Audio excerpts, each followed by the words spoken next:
তিনি কখনো অন্যায়ের সাথে আপোষ করেননি, তিনি কখনো বিদেশিদের কাছে মাথা নত করেনি, দেশের স্বার্থ রক্ষা করেছেন।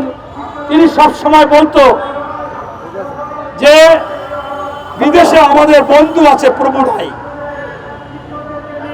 সম্পর্ক হবে সমানে সমান। নতঝানু পররাষ্ট্রনীতি, গোলামি অবস্থা নেওয়া, তাদেরকে প্রভু ভাবা, এটা আমাদের দ্বারা সম্ভব না। তারই সুযোগ্য সন্তান তারেক রহমানও বলেছে, দিল্লি নয়, পিন্ডি নয়, নয় অন্য কোনো দেশ, সবার আগে বাংলাদেশ। মানে ওই পাকিস্তানও না, ওই ভারতও না, ওই আমেরিকাও না, লন্ডনও না, সবাই আগেই আবার বাংলাদেশ। সেই জন্য আজকে তার মা জীবন মৃত্যুর সন্ধিক্ষণে, তারপরও আন্তর্জাতিক দেশীয় ষড়যন্ত্রের কারণে তারেক রহমান আসতে পারতেছে না। তিনি কষ্ট পেয়ে তার ফেসবুকে স্ট্যাটাসও দিয়েছেন। এটা গভীর ষড়যন্ত্র। তাই আজকে আমাদের এই নেত্রী আপনাদেরকেও ভালোবাসে। এই বাংলাদেশে উনি কিন্তু এই যে প্রতিবন্ধী বিদ্যালয়, দৃষ্টি প্রতিবন্ধী বিদ্যালয় আগে ছিল 17টা, পরে 47টা উনি করেছে।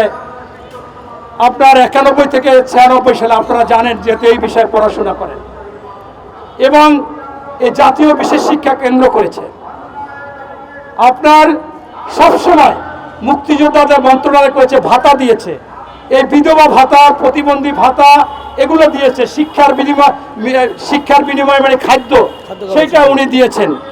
তাই আমার এই নেত্রী, আমার মা বেগম খালেদা জিয়ার জন্য আমরা ওই ফ্যাসিস্টের সময় কিছু করতে পারিনি।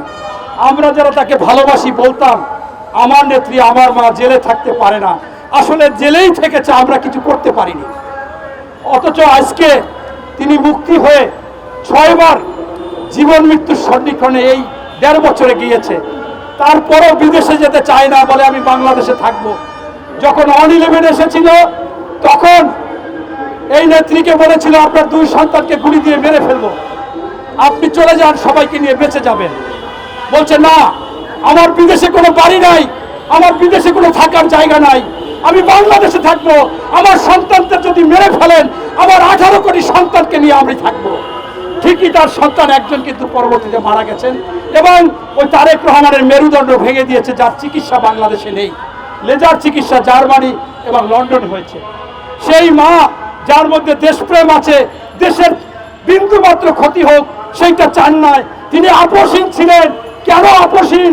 সেইটা হচ্ছে যে এরশাদ বিরোধী যখন আন্দোলন করে, আমিও আন্দোলন করেছি, বলছে বারবার শপথ করেছে, হাতে উপর হাত অঙ্গীকার করেছে এই আওয়ামী লীগ, জামাত, বিএনপি, যে আমরা কোনো নির্বাচনে যাব না।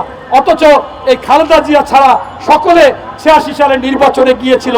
সেই দিনই পেপার পত্রিকায় লিখেছিল এই খালেদা জিয়া হচ্ছে আপোষহীন নেত্রী, এবং অন্যরা হচ্ছে জাতীয় বেঈমান। ঠিক তদ্রূপ আজকে বিশ্ব, তিনি যে গণতান্ত্রিক মা, এই জন্য তাকে উপাধি দিয়েছে আপনি আমি দিনের মাদার অফ ডেমোক্রেসি। এই মা আজকে জীবন মৃত্যু সন্ধিক্ষণে আপনারা সকলে এই আমার মায়ের জন্য দোয়া করবেন যে মা যাতে সুস্থ হয়। আপনাদের কাছে এই আবেদন রাখলাম।